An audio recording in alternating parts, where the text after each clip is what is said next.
Good morning, good afternoon, everybody. Today's discussion will be about inventory optimization and specifically the role that S&OP can play or should play in managing inventory effectively. This is all part of a series of events and discussions on this topic and the related topic of resilience in supply chains. And it definitely builds on our earlier series of discussions and posts that covered S&OP in a lot more detail. Today, I'm joined by Brian. And Brian, it'd be great if you could just introduce yourself and some of your relevant background experience.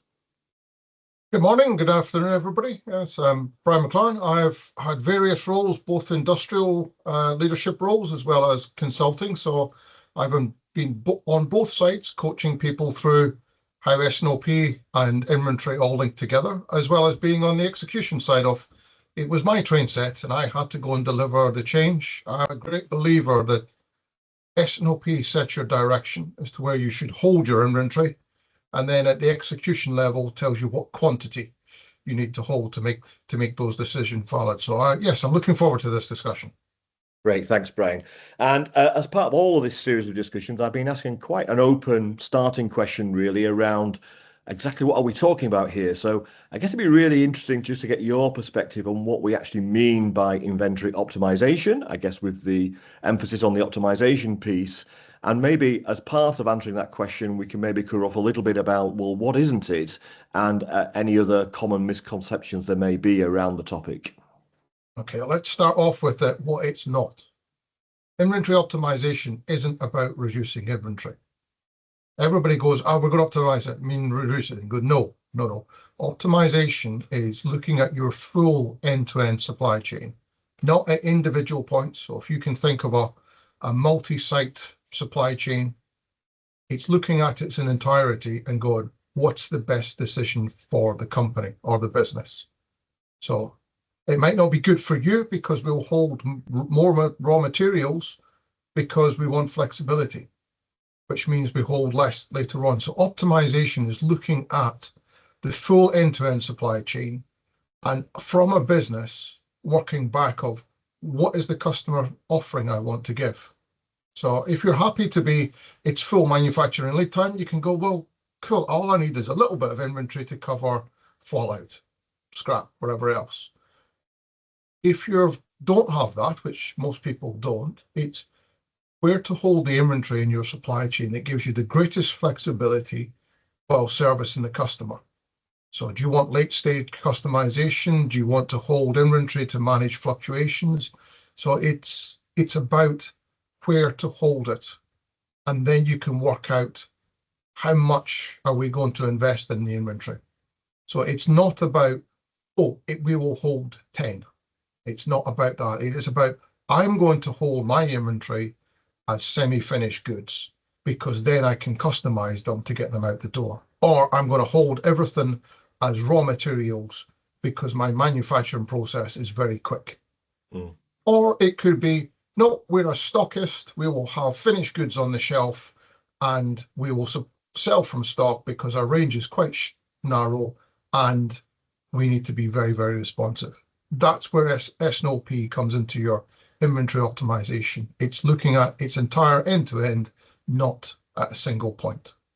Brilliant. Thank you, Brian. And I guess you've already started to address the second of my questions as part of this introduction, which is just how do you see S&OP? Well, I'll reverse that. How do you see inventory optimization fitting into S&OP? I guess it could be vice versa as well. But yeah, how do these two things go together? Well, it's always been part of it. We call it S&OP. It's been called SIOP, where the I is the inventory. They all mean the same thing. For me, the S&OP is you look at the demand element, the sales element that says, what are you going to sell? What are you offering to your customer? What's the lead time you need to be able to achieve to service the market you want to be in? And then looking at, well, where's the best place to hold my inventory? How am I going to classify it? So inventory optimization is making sure you understand what you're holding and why. And very importantly, how do you manage slow-moving stock and obsolescence? So S&OP is about the level that sits above that, about where should we hold it and putting the governance in that says slow-moving means. So let's give an example. Slow-moving for one company might be it hasn't moved in 12 months.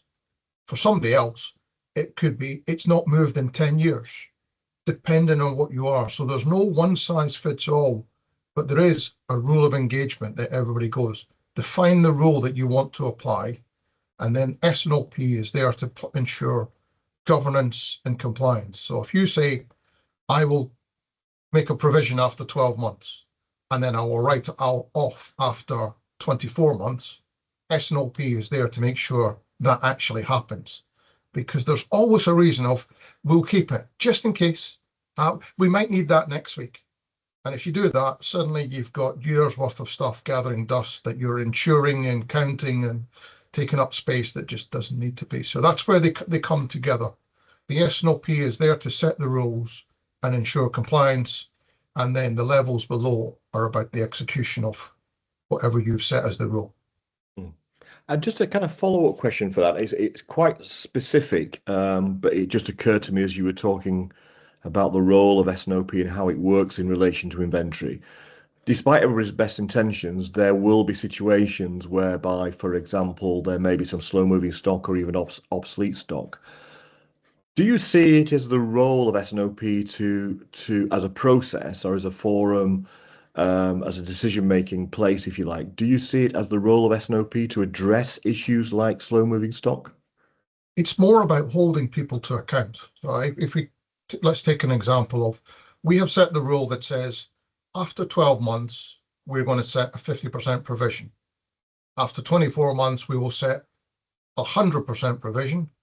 And after 36 months of no movement, so you haven't consumed it or sold it, then S&OP is there to report. So you're probably somebody within the supply organization, an inventory manager, if you have one, or a planning manager. Their job is to report, this is the stock that has moved from one category into the next. And every month they should be looking ahead and saying, next month, these products will become 12 months old. Finance, you need to put in a provision. They should be then going the month later of, I don't see the provision. Why haven't we done what we said? And if once you get to the point of physically destroying it, so at 36 months, it's given the heads up, this is the material that's 100% provided for. It's now 36 months old. Our rule says scrap. It's trying to remove the emotional of, we should keep it. Every commercial manager wants infinite stock. I want everything out of everything and as many as you can hold. Finance say, that's great, but I haven't got money to do all of that.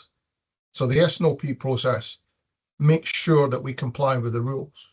However, the caveat is, it's our rules. If we don't like our rules, we get to change them. They're not hard and fast. If you decide, I want to keep it, so long as everybody around the table goes, that's good, fine, okay.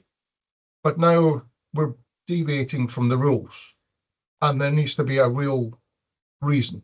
Just because it feels nice, or that's a really expensive kit, we might use it. The answer is, well, it's been sitting there for 3 years and you've never used it. What's going to change? So the role of S&OP is to make sure we have a rule set in place, sort of as guidance, and then making sure we comply with it. And then the lower levels will track it and execute it. So it's holding the mirror up to people and said, we said this, have we done what we said? Yes or no? As simple as that. And it needs a collaboration, because you want finance to make sure you've got provisions, and we want to make sure the business understands that money's been provided for a reason. Cool.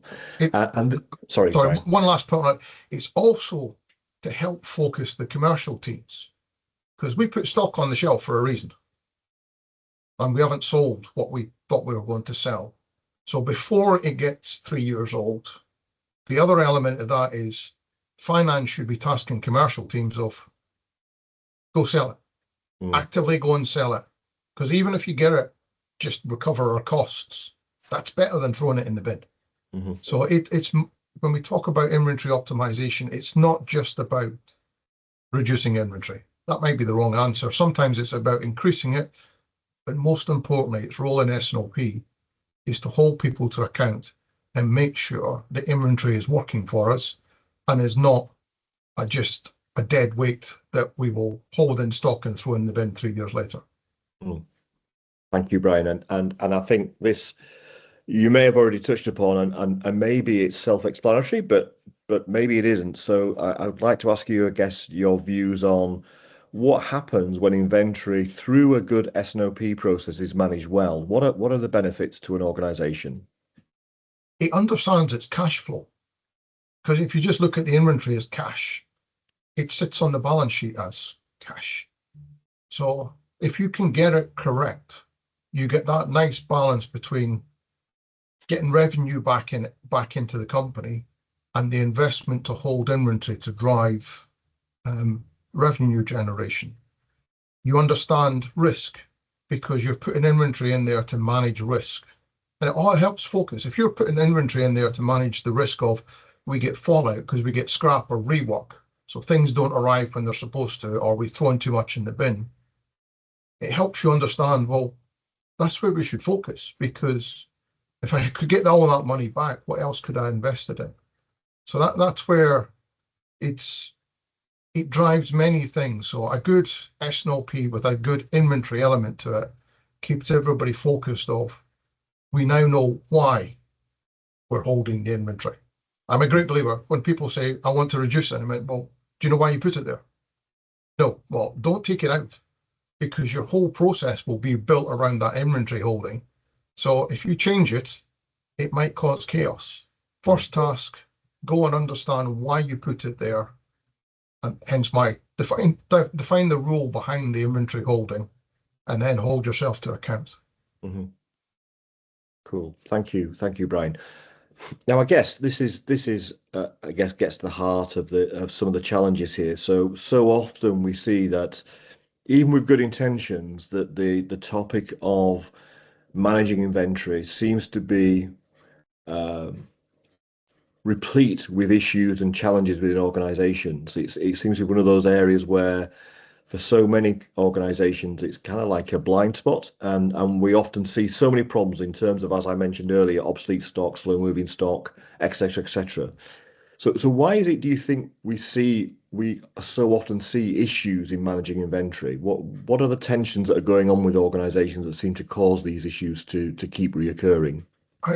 My own personal view, and based on my own personal experience, there's two key ones. First of all, the commercial team have a perception that if I only had the right inventory, I could sell it. Mm-hmm. So they are driven by, I want infinite inventory on the shelf available to sell. Or the lead time is not short enough, therefore I want inventory. So that's the commercial side of, let's hold lots of inventory. You've got the finance team saying, I haven't got enough money to do that. Mm. And the last bit is, I don't believe all organizations look at inventory as money. They see it as, well, it's sunk cost. I've already made it, so the money's spent. So it's costing me nothing. As opposed to, it's cash. Mm. Right? You tell you what, you give me all your cash and I'll look after it. And when you don't use it, in 3 years' time, I'll keep it. We would just not accept that. And I think that it's a cultural thing of, we don't always see inventory the way it's supposed to be. We don't see it as money. It's not exciting. It's not like the manufacturing team because they've got to make stuff. It's not like commercial.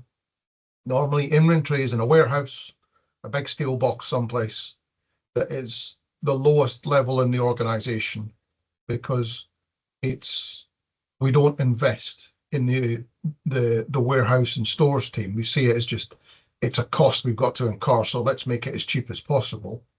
As opposed to, inventory is a big investment. You can invest millions in your inventory, depending on the size of your company. So you should understand why it's there. And sometimes the controls are not always there. Like if you wanted to do a capital investment, I want to spend £100,000 and buy a new CNC machine. That has lots of approvals to go through and justifications. However, if I fancy holding £100,000 more worth of stock, I can go into my ERP system and say, I'm going to set a safety stock of 1,000 widgets. at £1,000 each, and I put £1 million in, and it has no approval process. It's kind of just there. It manifests itself. And that's because we don't put the same governance around inventory as we do on every other aspect of the business.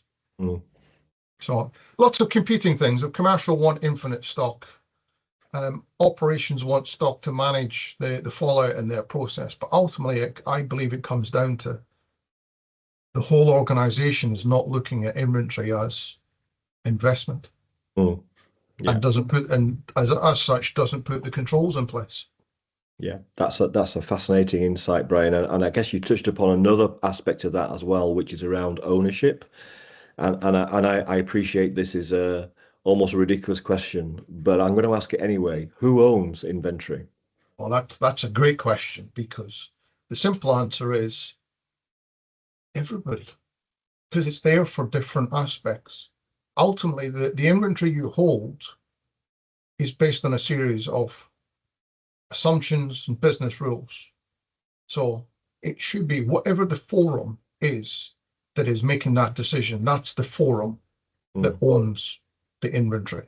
So if you take your S&OP process, whoever your S&OP lead is, ultimately is the owner of the inventory. That's why it generally ends up falling to somebody within the planning function. Your supply chain director or somebody like gets that, because they tend to be leading the S&OP. But ultimately,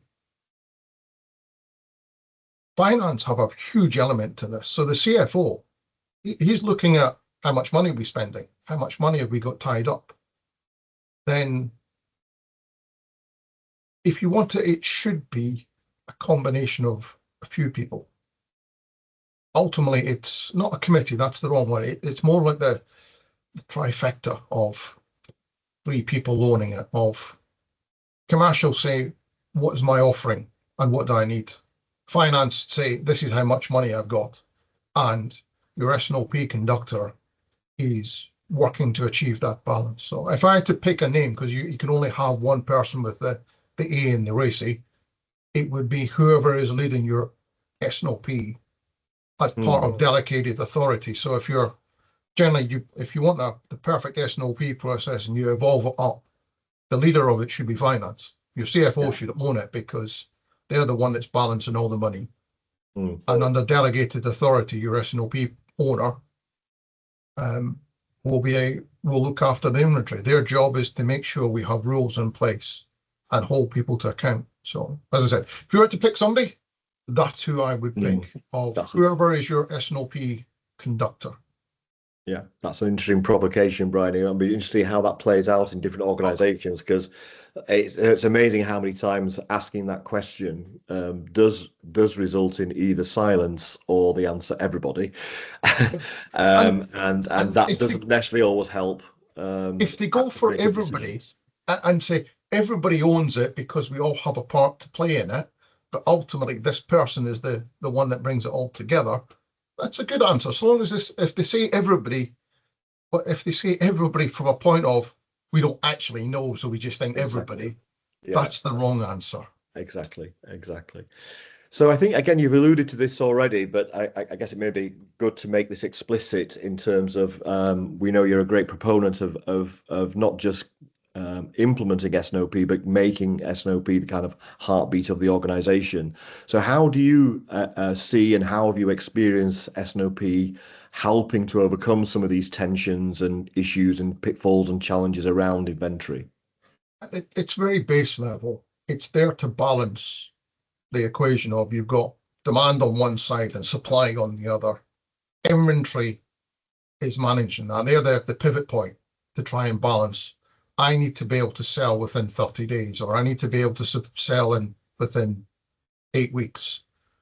Operations say, well, this is how quickly I can get there. The inventory holding is to solve those equations. So whether it's there to shorten lead times to the customer, not overall, but shorten the bit to the customer, or to manage the risk of fallout during manufacture, or to manage the risk of a more volatile demand profile, or a seasonal profile. So you wouldn't make Easter eggs at Easter. You start making them a few months in advance, so they're on the shelves. If you want turkeys for Christmas, you need the turkeys all ready and prepped and good to go, probably in about November. So you need to start working backwards. So the inventory is about understanding your business problem and using the inventory to balance it. That's at its most base level.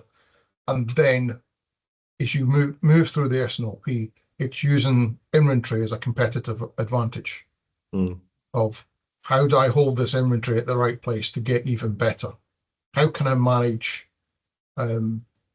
what I hold to better steal market share? Whether that's holding it at late stage and then customization, or whether we hold it as raw materials so you can modify it, or hold in sub-assemblies that are fully flexible. And it helps drive the rest of the business, because you start going, well, if we make all our products use those key products, the key sub-assemblies, and you can combine them in any way, shape, or form you want, then we can make the inventory work for us. If you make every product have a different sub-assembly, then the investment cost from inventory is vast, to the point of the company can't afford it. So it's all about first balancing out the equation using inventory, and then as you evolve, use the inventory holding to better optimize what you give to the customer, and therefore eventually to drive more market share, which is ultimately to drive more revenue into the business.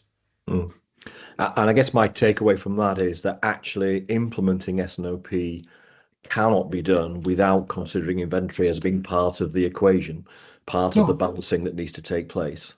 Yeah, and that's exactly it. If you take the very basic of, it's a demand review, what you're going to sell, supply review of, can we service that? The bit that's scenario planning is generally the inventory bit, because you go, well, to be able to sell that, I need to make the inventory in advance.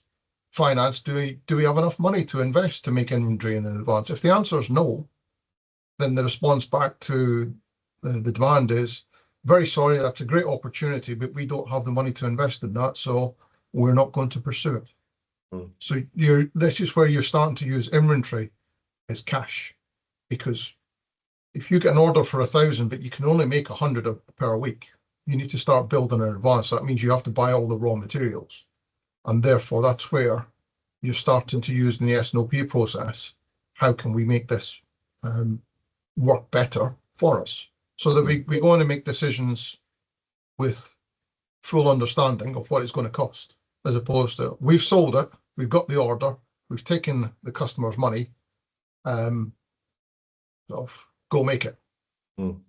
And if you don't have alignment, what happens is, why have we got finished goods on the shelf? Why are they there? And in that scenario of 10 weeks, for the next 3 months, you'll probably get asked the question, why is the inventory going up? Why is the inventory going up? Why is the inventory going up? And that's where the S&OP is, to help align the business, not just in making decisions, but it's understanding of, this is what's going to happen to inventory for the next 3 months. It's going to go up, up, up, up, and then it'll drop back down. But it's a controlled and understood increase, not a, we've got no idea what it's doing. And why did it go down? Oh, I don't know, but I'm at night, great. So you remove that pat on the back or getting thumped, because you now bring control and understanding to what you're doing, rather than just being reactive. Indeed, yeah. So I guess for me, this is something that's really close to my heart in terms of, how you actually get this kind of stuff implemented correctly or effectively in an organization, is that there's an S&OP process that we talk about. There's an S&OP forum, if you like. We focus very much on the decision-making aspects of that. But what sits behind that is the organization. So there's always organization implications that we need to consider, whether that's about roles in the organization, whether it's about processes that need to exist, whether it's a technology that sits behind that, kind of the operating model view, if you like, of what sits behind the S&OP. So I guess it'd be worthwhile just sharing some of your thoughts and reflections on those kind of organizational implications, and what are the key roles, what are the key processes, what about technology, what are your views, Brian? Well, technology, we start with that. Everybody goes, we need new technology. Well, that's like buying a car and not knowing how to drive. You've got a car, you know you need one, but you don't know how to use it. Mm. If you buy the technology before you have understanding, you may buy something and get lucky, but more likely you will buy something that's not quite fit for whatever your purpose is. So before you go down the technology route, let's understand what is it you want to do, and is your organization set up to make those decisions? So it's looking at, well, the demand review, what's its purpose? Are we all clear? Because everybody wants to sit in there because they all have an input. And then you go, no, the demand review is, what are you going to sell? What's your best professional judgment of what the market can take, and convert that from volume into revenue, or revenue into volume, depending which way you go. You don't need everybody in there. And then you're handing it over to your supply organization to say, and you make what I've asked, please. Here's all the risks and assumptions that sit behind it, and this is the opportunities we're chasing. Can we do this? What is the supply response to that? And it's making sure we understand what that is. So it's not manufacturing, can you make it? It's wider than that. It's, can we get the bits?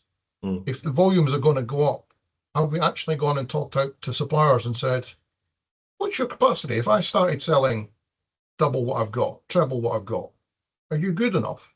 As opposed to, we do the CapEx investment, the new machines come through, and then we go to the supply base and went, well, you never told us that. So no, we can't do all this.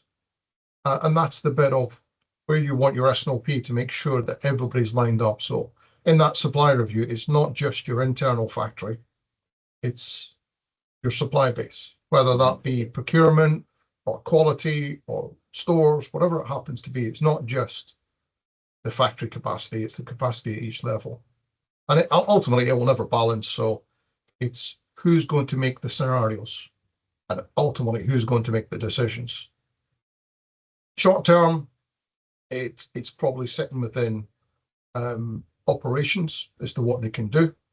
But ultimately, you need to get to the point of finance. Your CFO or finance director they play the balancing act of, you've got commercial on one side and you've got operations, the supply on the other, and they're working out, does this make sense? And it's getting those roles and responsibilities in place. And when we talk about forums, it's what's the forum that's going to make that decision? And once this decision is made, how do you cascade it out to everybody else? So it's not having everybody in every meeting, because that works if you're a small company. If it's, if it's father, uncle, brothers, sisters that are all doing it, then it might be small enough. But in a big organization that has lots of emotions and lots of politics, as well as the rational elements in there, you need to make sure everybody's clear about what's their role in this and who gets to have a vote. Yeah. Otherwise, everybody believes they have 51% of the vote. Or the worst, they go out of the meeting and go and do something completely different. Yeah. So it's understanding where it all fits, but the inventory is there for a reason. It should be part of balancing your equation and then used to further leverage what the company can essentially steal market share. Brilliant. Thank you, Brian. So as we draw this particular short discussion to a close, I guess any final thoughts on inventory optimization? Is there one key takeaway or message that you'd like to share?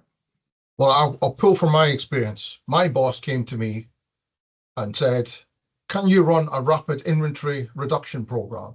I said, absolutely, but no chance. And he went, why? This is, if you do a rapid inventory reduction, you want to reduce the inventory in the next 3 months, the only thing you're going to have any impact on is your fast moving products, all your runners. This is the fact that you've got so much inventory is because it's the slow moving and obsolete. That's the sediment at the bottom of the tank. If you do rapid, all you're doing is making the stuff at the top flow through faster. So my learning is, don't ever do a rapid inventory reduction, because you will fix the wrong problem and you won't address the underlying, which is the sediment at the bottom of the tank, the slow moving and obsolete. Why did it get there in the first place? It's only there because something else didn't hold true. Somebody made a decision that ultimately, on reflection, wasn't valid. It might have been valid at the time, but they make the decision and we walk away and we've now got all this sediment. So that's anybody that says, let's do a rapid inventory program. The answer is no, don't do that. That's going to cause chaos, disruption. You'll lose customers. Customer service will fail. What you need to do is go and understand why. Do that first, and then you'll probably be able to resolve your question. So that's my key insight from having been part of this. Anybody can take out inventory of the fast-moving stuff. Just half the batch sizes, speed up the delivery process. But the reason why we make too much in the first place, or it's getting scrapped or becoming obsolete, is because we don't understand what's pushing it in the first place. Brilliant. Thank you. Thank you for that insight, Brian. That concludes the discussion. Thank you so much for your time. And just a reminder that this is a part of a series of discussions and events, all covering the topic of resilience in supply chains, inventory optimization, and sales and operations planning. And please look out for Tim, our CEO, who will be speaking and hosting a table at a Best Practice Club event on the 29th of April. Thank you, and thank you, Brian. Oh, thank you very much. It's been a pleasure. Thank you.